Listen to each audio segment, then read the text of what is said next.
Are you excited? By the sounds of it, you are. That's great. Welcome at this year's TEDx. And the theme that we have is embracing diversity. And we're going on a journey of embracing diversity together. And I'll be your host or your tour guide, whatever you like. My name is Mark Dekker. I'm originally from the Netherlands, and I'm very happy to be here. Diversity actually is an aspect that happens quite often in all kinds of my work. It's like hosting events like today, but also in projects that I'm involved in for the libraries.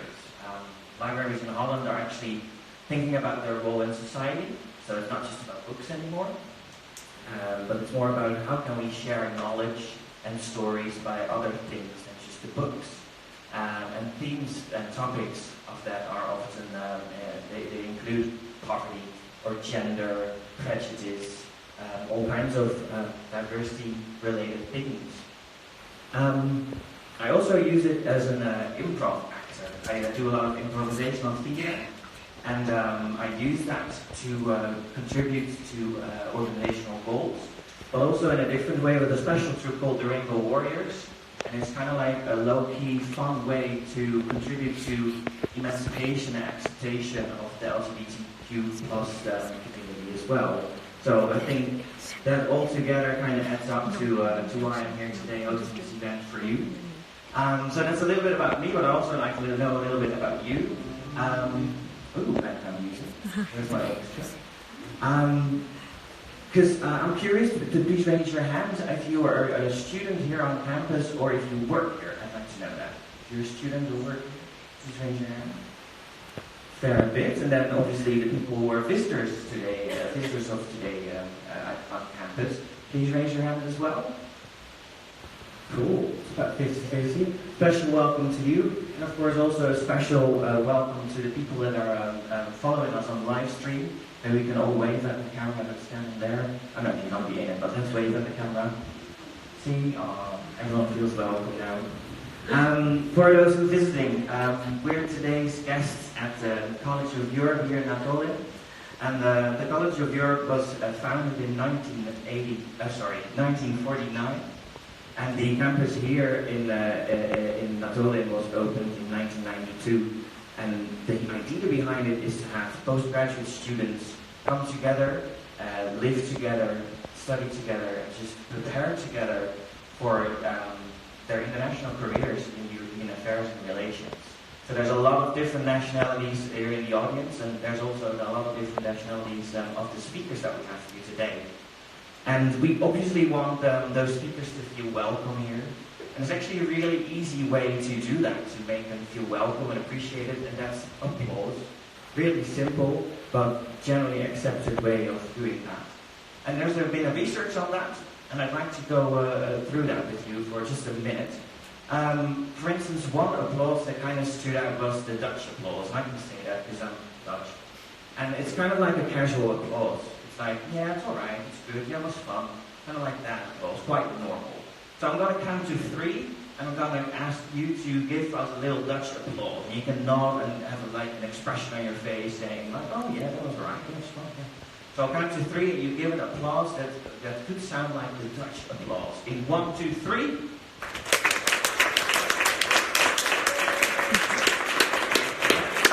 That's what it feels like in my country to be on stage.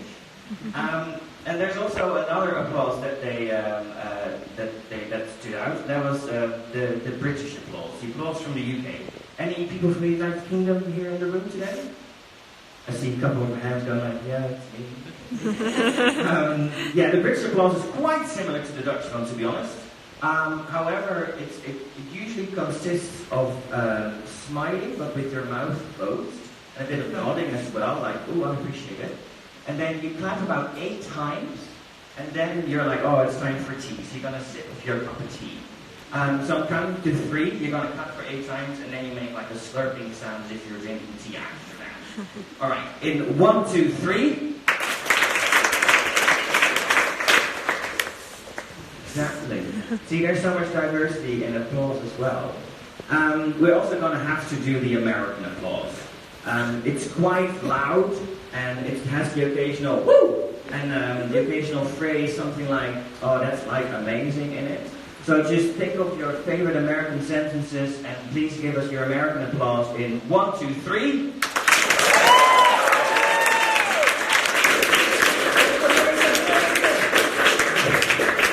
To be fair, it is a lot more fun to be on stage in America than it is in Holland. But there was like, it's not really competition, but one applause, one country really stood out.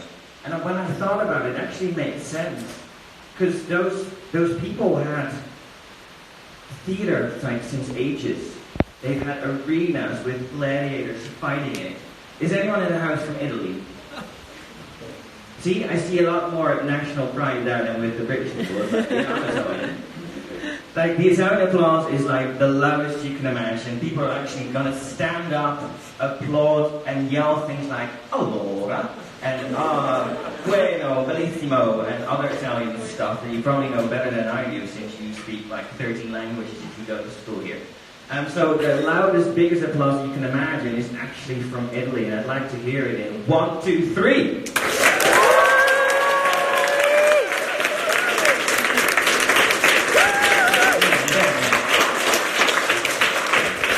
Very nice. Well, if you're from a country that I haven't mentioned, don't worry. Just use that as an inspiration for the applause that you might want to give the speakers, because that's what they deserve. Now, what we're going to do today is actually in 3 parts. So every part will have 3 speakers. So we'll start with the first part of the TEDx event today. And the first part is called Hearts and Minds, because it's about people that are compassionate and really put both their heart and minds into the work they do. So the first speaker has a story that's about looking outside your bubble and about a trip that really changed perspective and that set something in motion. Our first speaker is a TV presenter, a journalist from the Ukraine, and curator of a very special project. It has a beautiful name in Ukrainian, but I'm really not going to pronounce that. But it's translated to Victor, so please give a very big applause for Solomії Vítvický.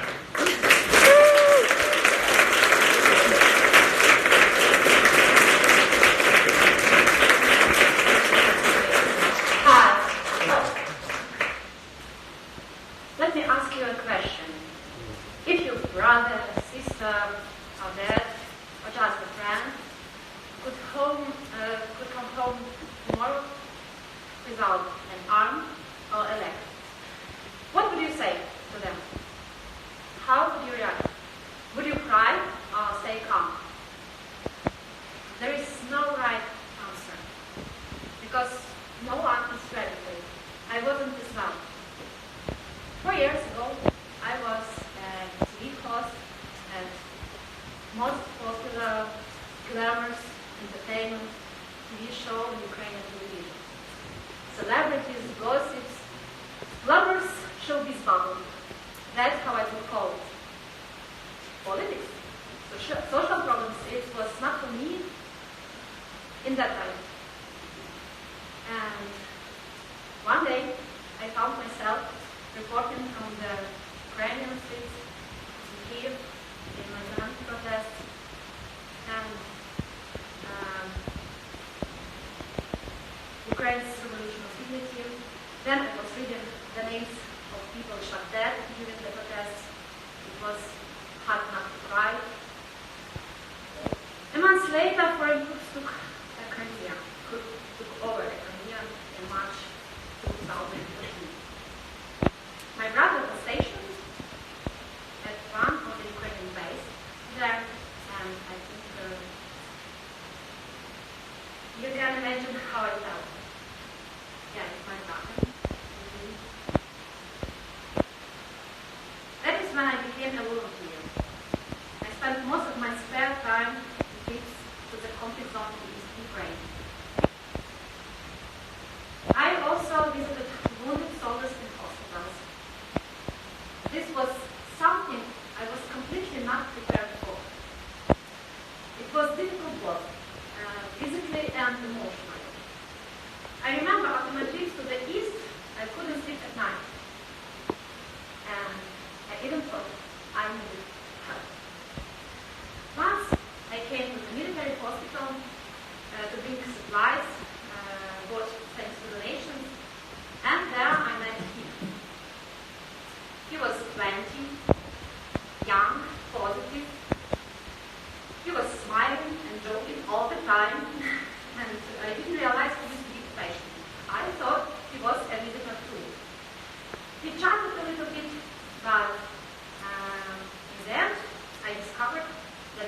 was one of the soldiers. He lost his life in the battle, and he was in recovery. His name is Yuri Vasek. The discrepancy between how this young man behaved and the picture we usually imagine when we thinking about a person who had lost a leg, it was striking. I was thinking, if this strong, brave, and very positive man will remain as strong and positive when he leaves the hospital into the real world outside, the world completely unprepared and sometimes hostile to people like him. To be honest, I had no idea how I should act if I had met him in the street. Should I smile and behave like nothing happened, or should I offer help? I didn't think a lot about people with disabilities in Ukraine in the past. Ukrainian society, this will sound cynical, prepared to ignore them. Yes, what is it? Oh, yeah, it's Ukrainian ramps, wheelchair ramps. I had so many questions in my head. Is there anything I can do, I thought? Yes, of course I can, but what?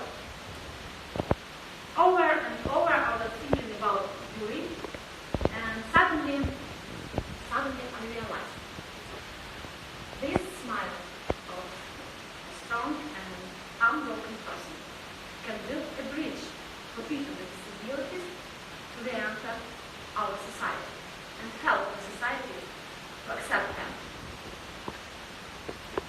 So I decided, why not to capture this image of an unbroken man and show it as large audience as possible. I had to take a lot of pictures of people like him, people whom we decided to call the victors, from the word victory, because they were victorious in their own inside battles, and now we have to live in ours. This was my message when I came to my chief editor office. The next day, I didn't ask him for money. I was asking for support. But then I spoke to our PR department, and they agreed to help us well. This is how my idea was backed by one of the most popular Ukrainian TV channels. The idea received a platform. Then I went to my colleagues from the most popular glamorous Ukrainian magazine, and I shared the idea with them. They decided to join the project. So we had not only the project, but 2 platforms and a group of professionals dedicated to the idea of changing the attitude of Ukrainian society towards people with disabilities. We put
якщо хоч одного надихну підніму, це для мене буде дійсно ще.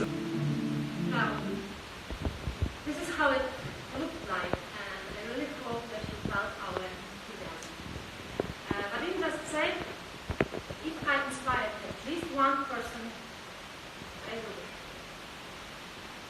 But what were the results? Well, the results, amazing pictures made by the best Ukrainian photographer, Alexander Modera, portraying wounded Ukrainian soldiers as strong and unbroken people. The pictures you remember from the report. For the first time, our country saw these photos in February 2016. In a few weeks, the whole country was talking about the photos.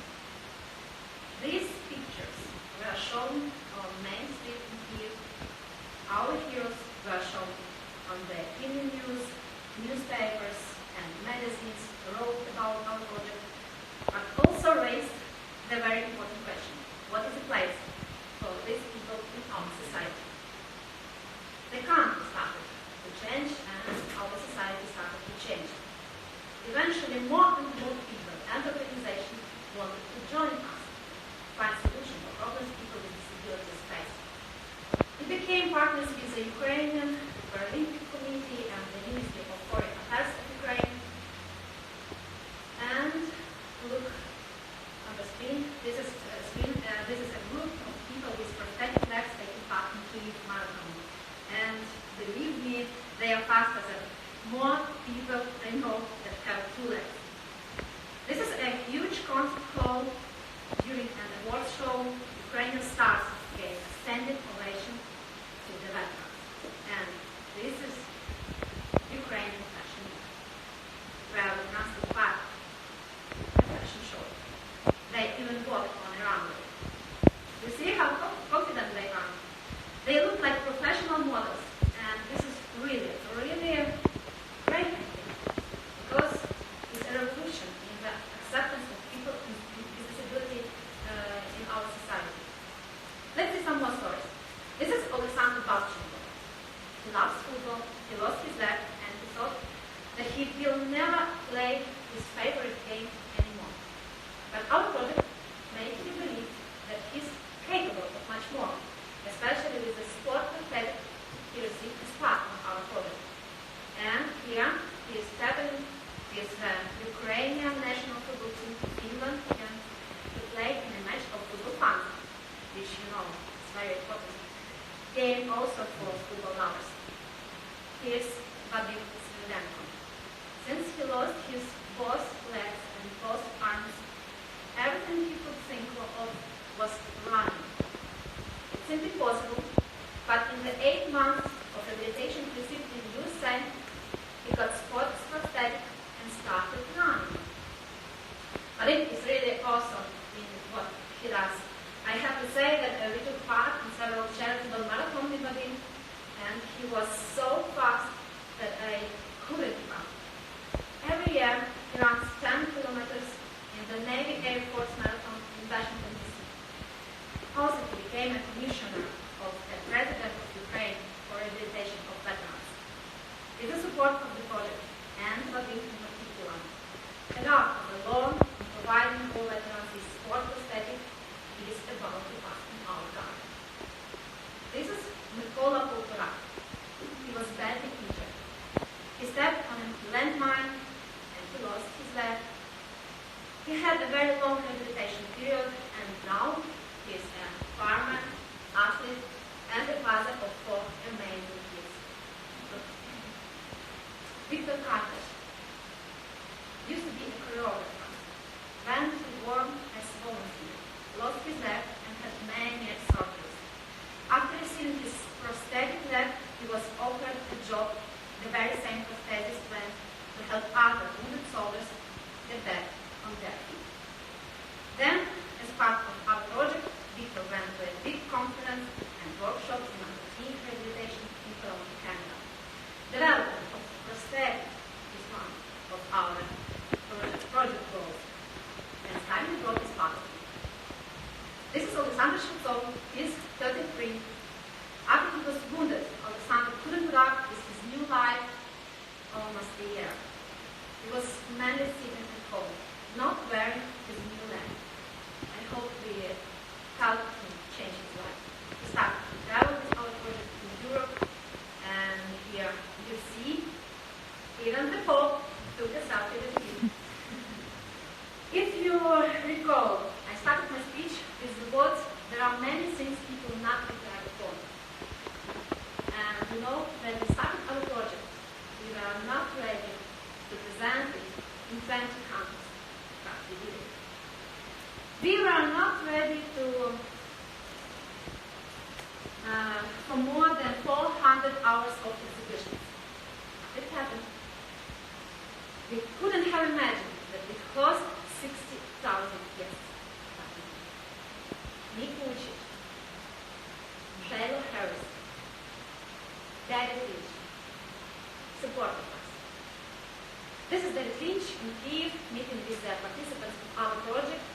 By the way, David Lynch has his own charitable foundation to help people in difficult life conditions, including veterans, poor refugees, and people with post-traumatic stress disorder. We, with our project, did also 120 hours of rehabilitation courses for our heroes. 50 million of people all over the world are inspired by our heroes. By the way, do you remember Alexander Shevtsov? Alexander's story is very inspiring. After his big poetic and now famous selfie spoke, he started his own project, Bus of the Heroes. He helps other wounded soldiers as well as relatives of those who died in the war. This year, he launched a crowdfunding campaign, and now a group of veterans who have never been enrolled are having fallen over the group. This means that even I start now the idea is on. And in conclusion, I want to tell you two more very important things we were not prepared for. 10 heroes got married during the project, and 5 babies were born. 5 new lives. Life is the main word here. Life is something you can't be prepared for. But you must be ready to change it in any way. Thank you for attention. My name is Solomії, and it's been a great privilege and honor to present our project to you, the amazing audience.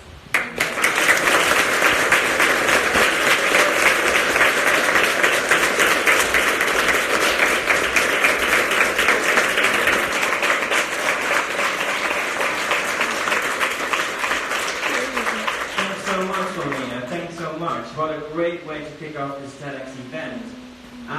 It's kind of like the parts that the TEDx has been divided in, it's kind of like a relay. So like the sports event where there's runners holding the baton, they give it to the next runner. So it's kind of